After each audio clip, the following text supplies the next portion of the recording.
Today, we're going to make a super colorful, fun cupcake with paper. Now, the first thing we're going to do is we're going to create the bottom of our cupcake with a solid piece of construction paper. And what I'm going to do here is called an accordion fold. An accordion fold is where you fold up from the bottom, flip it over, fold up again, and then repeat the process so that when you open it up, you create what kind of looks like an accordion where you can kind of close it and open it, and it's flexible.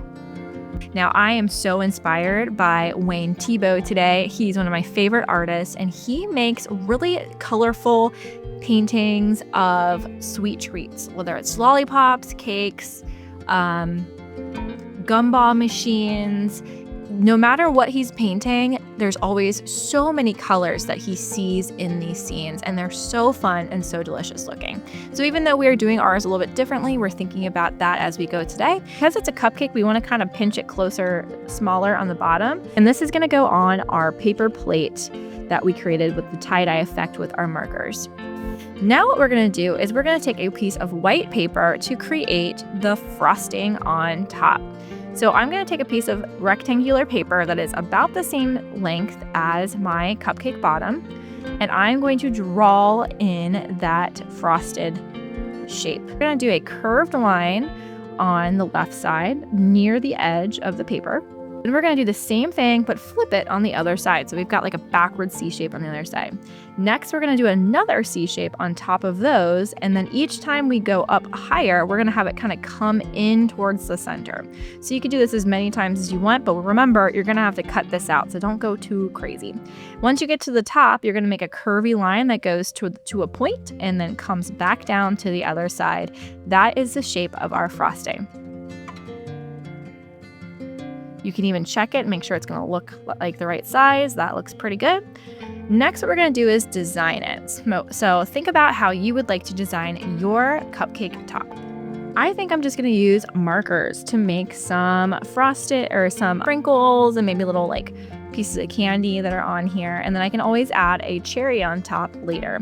This part's totally up to you. You could use watercolor paint, more oil pastels. But like I said, I think I'm going to keep it simple and just go for some sprinkles. To make some sprinkle shapes, if you would like to do this as well, you just do a couple little dashed lines, make them nice and thick, and then take your time to kind of switch up the colors, make it look interesting. Let's go ahead and fast forward.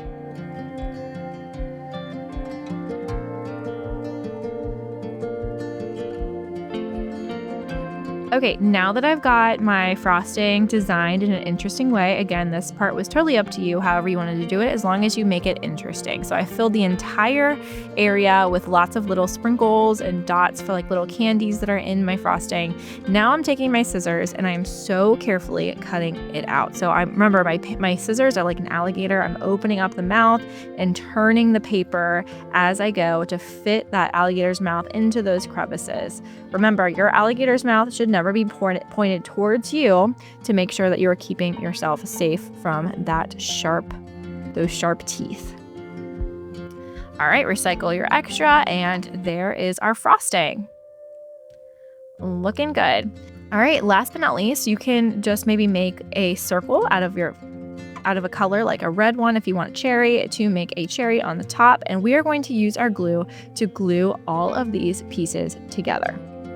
Okay, now that I've got my cherry and all of my pieces, I am ready to assemble them all together. So I've got my background that I made with my colorful wall with the textured oil pastel and paint.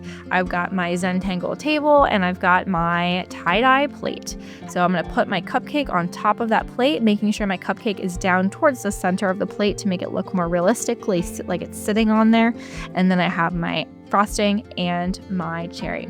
All I have left is to get out my glue and glue all my pieces down. I hope you had fun making your cupcake kind of inspired by Wayne Thiebaud, and I will see you next time. Love, your cozy art teacher.